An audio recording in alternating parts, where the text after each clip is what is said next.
Sungai Ciliwung. Tentunya banyak sekali yang harus kita lakukan di Sungai Ciliwung. Apalagi Sungai Ciliwung sebetulnya kalau kita lihat masalahnya sudah jelas, program kegiatannya juga sudah banyak, tapi ternyata sampai dengan saat ini banyak hasil yang sebetulnya menunjukkan bahwa Sungai Ciliwung kondisinya tidak semakin baik, tapi bahkan menjadi semakin buruk. Maka pada hari ini saya kira kita bisa menyampaikan apa saja dengan Pak Menteri, apa saja kira-kira yang harus dilakukan dari sisi Kementerian Lingkungan Hidup. Silakan Pak Menteri barangkali. Pak, langkah konkret pertamanya kan tadi ada disampaikan langkah pertamanya buat penanggulangan Ciliwung ini kan belum ada sama sekali langkah pertamanya dari kementerian sendiri, Pak. Gimana tuh, Pak? Sebenarnya tadi disampaikan itu kita dengar tadi dari Kementerian Kehutanan, Pertanian, kemudian PU, itu kan sudah banyak hal yang dikerjakan itu di Apa aja tuh? Sungai Ciliwung ini. Jadi dari sisi kehutanan tadi misalnya ada investasi yang mereka harus lakukan. Yang juga ada pembangunan infrastruktur. Kita KLH sendiri juga ada, kita sebenarnya berusaha, tugas kita itu menjaga kualitas air di Ciliwung ini. Kita mencegah bagaimana masuknya limbah itu untuk sehingga mencemari kualitas air dari Sungai Ciliwung ini. Kita buat proper setiap tahun, dan itu ada perusahaan-perusahaan di sepanjang Sungai Ciliwung ini kita lakukan proper untuk melihat bagaimana ketaatan mereka dan bagaimana mereka memanage limbahnya itu dalam kaitan dengan pembuangannya ke Sungai Ciliwung sebenarnya. Kita tahun ini kita akan bangun pipa itu di kompleks yang utara. Ya, itu kita akan bangun tahun ini. Itu yang dilakukan dari sisi kami. Tapi tugas kita sebenarnya, tadi kita menjaga kualitas air Sungai Ciliwung ini. Nah, kita melihat bahwa begitu banyak yang sudah dikerjakan, baik oleh pemerintah pusat melalui kementerian itu maupun pemerintah daerah, gubernur terkait dan juga gubernur yang terkait ini, tapi belum mencapai hasil yang maksimal. Kita masih terus menghadapi persoalan mengenai sungai ini. Jadi ini semacam kita perlu review kembali apa yang dikerjakan selama ini. Mungkin dikerjakan tapi secara sektoral lalu tidak terintegrasi dengan baik, ataukah masalah manajemen misalnya. Programnya sudah jelas, kegiatannya, tapi manajemennya tidak dilakukan dengan baik sehingga hasilnya tidak maksimal seperti itu.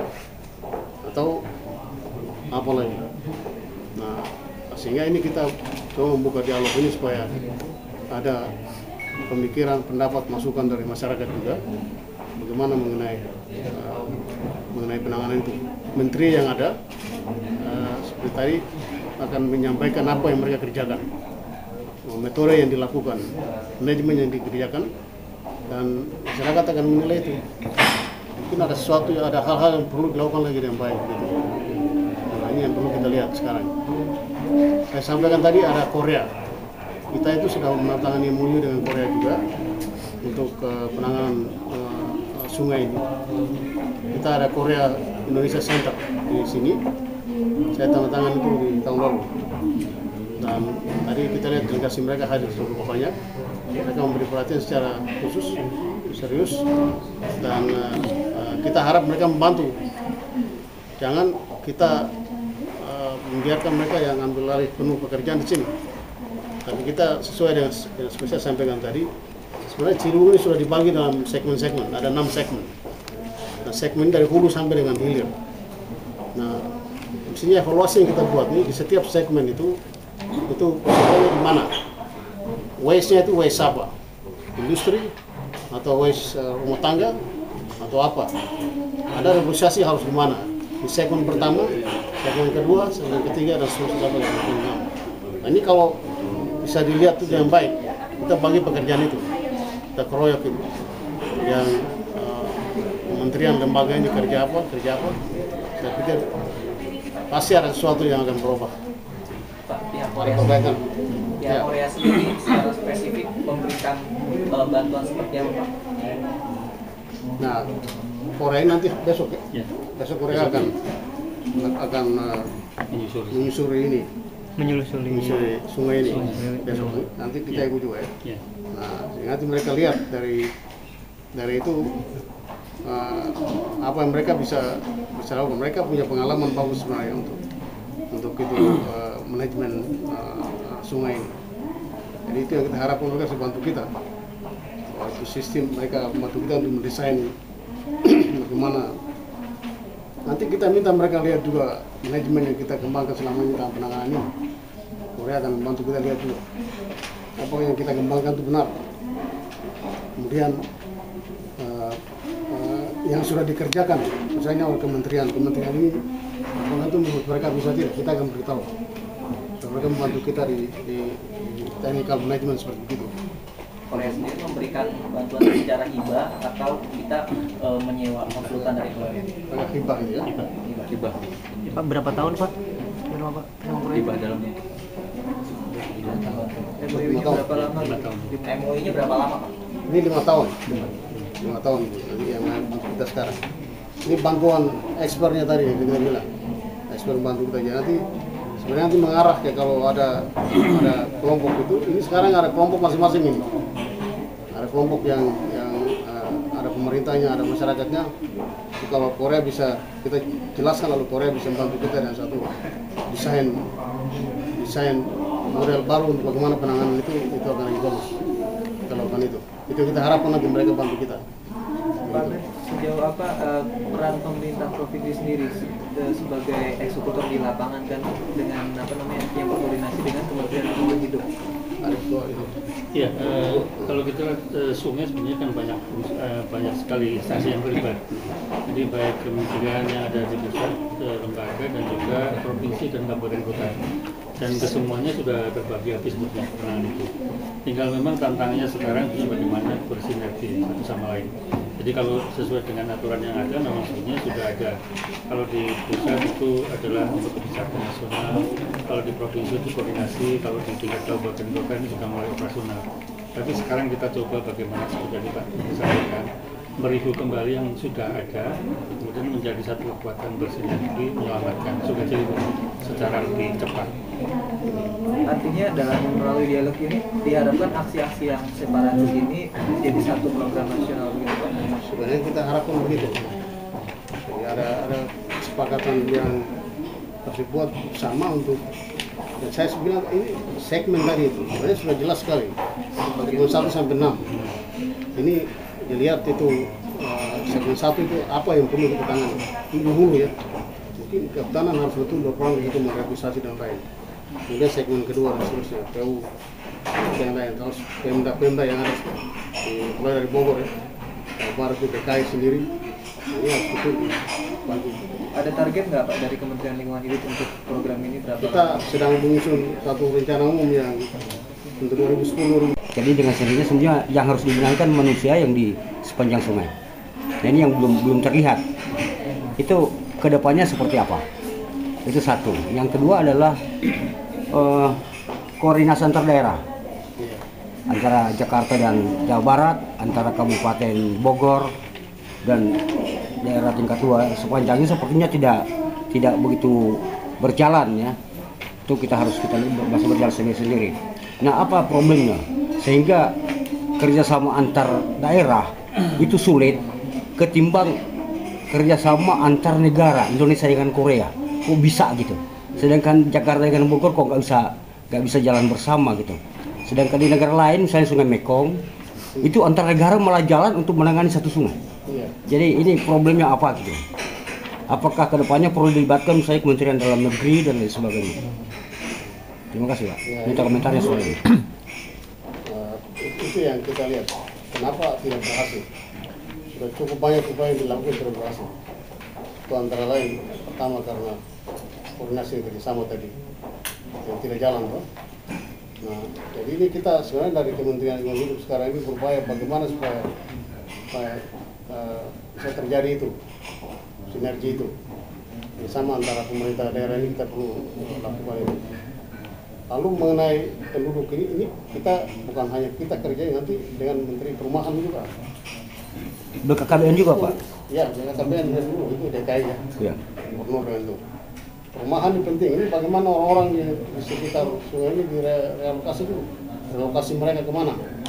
Ada perumahan-perumahan flat tertentu mungkin dibangun di luar mereka dipindahkan. Kalau tidak, ini tidak akan menjadi persoalan. Dan Menteri Perumahan Rakyat sebenarnya sudah punya program untuk ini juga, untuk merelokasi penduduk di sekitar ini.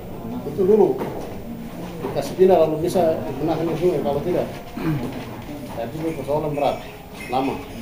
Masalah penduduk tadi.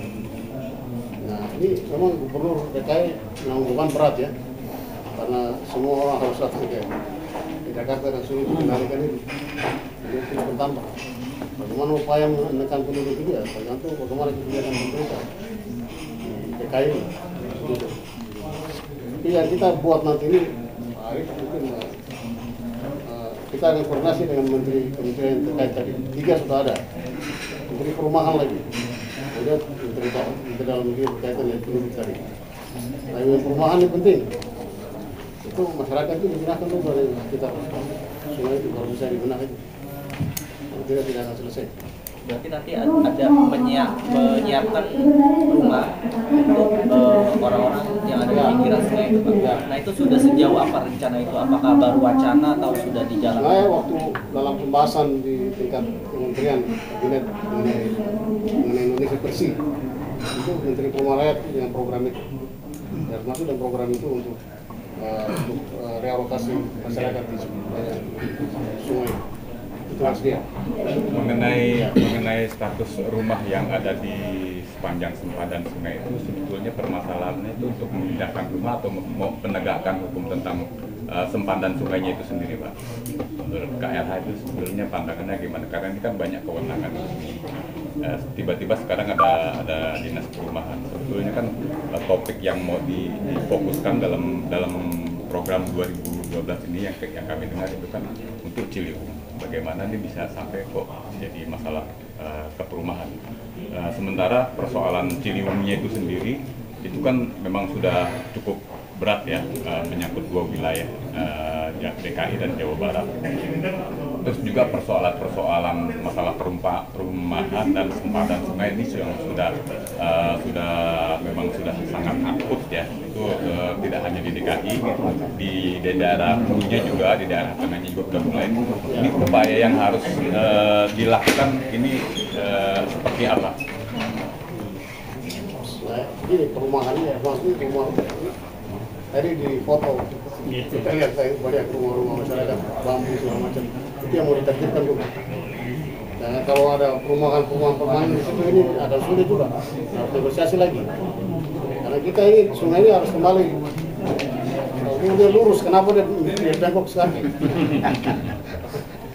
Tentang status hukum rumahnya itu sendiri juga kan sebetulnya ya, pasti. Itu kan nggak beres juga tuh ya, ilegal. Ya. Jadi kalau misalkan kita juga memfokuskan pada persoalan yang ilegal itu, ya bagaimana nanti persoalan-persoalan ini akan berimplikasi pada rumah-rumah yang ada di pinggir rel kereta dan lain sebagainya. Nah, saya rasa nih untuk biar lebih fokus lagi persoalannya ini untuk persoalan Ciliwung itu sendiri dengan segala persoalan status hukum Ciliwung itu sendiri Pak. Mengenai rumah sempadan itu kan semuanya ilegal. Kalau mereka nanti direlokasi ke tempat yang lain-lain, apa ini tidak berimplikasi kepada masalah perumahan daerah-daerah kumuh di wilayah yang lain yang sebetulnya banyak sekali di Jakarta ini, termasuk di daerah di fasilitas umum, ya, di pinggir-pinggir rel. Pasti banyak, hanya ini karena kita fokus untuk sungai ini, fokus untuk sungai Ciliwung ya, sekitar Ciliwung yang dibersihkan ini. Pak, bagaimana sosialisasi garis sepadan sungai Pak? Kita tahu ada peraturannya bahwa garis sepadan sungai itu buat ruang terbuka hijau. Dan saya dari komunitas Ciliwung dan di Depok itu kita dapetin banyak perumahan-perumahan baru yang mulai membangun, mencaplok. Kalau istilah kami mencaplok, soalnya itu sebenarnya buang luar terbuka hijau diprivatisasi. Seperti yang kita temuin di Kalimulia Depok itu, Taman Anyer 3, kita udah suratin KLH, BBCC, semua mentok sama ke wali kota. Itu gimana Pak? Ya, sebenarnya kalau secara hukum kebetulan Pak Ketua ada di sini. Kita hukum lingkungan. Iya. Itu ke ranah hukum. Ya, yang pasti kan ada peraturannya bahwa sempadan sungai kan mesti menjadi ruang terbuka hijau. Faktanya adalah ruang terbuka hijau dipergunakan. Artinya kalau dipergunakan ini mesti ilegal. Tapi mereka mempunyai sertifikat. Nah, ini dia. Jadi sekarang kan menjadi prioritasnya. Prioritasnya mestinya adalah perumahan-perumahan yang mempunyai izin-izin itu benar nggak? Iya kan? Maksudnya tadi kan perumahan-perumahan Depok, perumahan segala macam. Ini yang nomor satu yang harus kita lihat karena mereka kan tahu hukum. Ya kan? Kalau masyarakat yang menempati sempadan ini kan karena keterpaksaan mereka, tidak ada pilihan ya sehingga menempati ini kita akan tapi menjadi prioritas yang nanti yang kita dorong dulu yang tahu hukum tapi melanggar hukum. Tapi kami melihat mereka kuat sekali Pak, itu masuk udah Kompas, udah headline 3 hari sampai Metro TV itu kuat sekali itu kapitalisnya. Nanti kita lihat.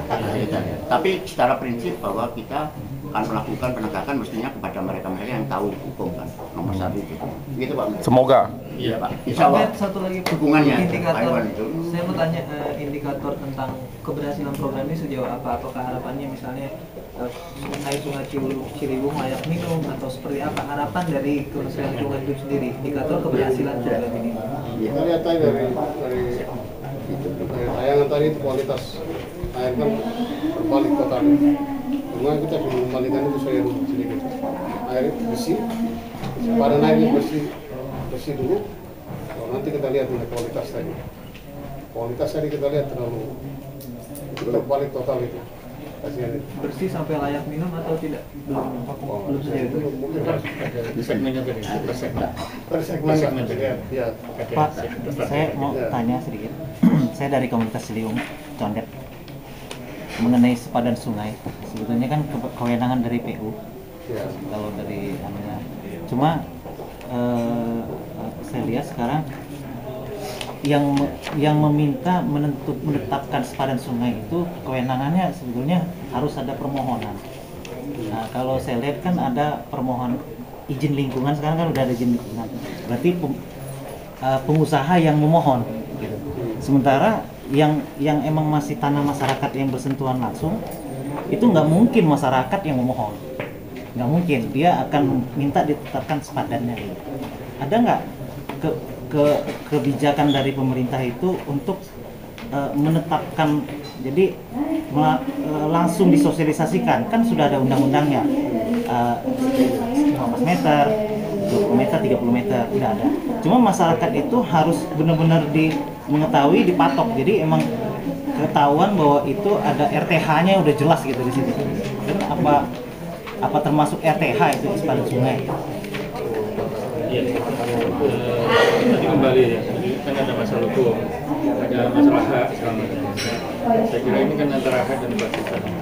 Semua orang pasti juga tahu kalau itu melanggar.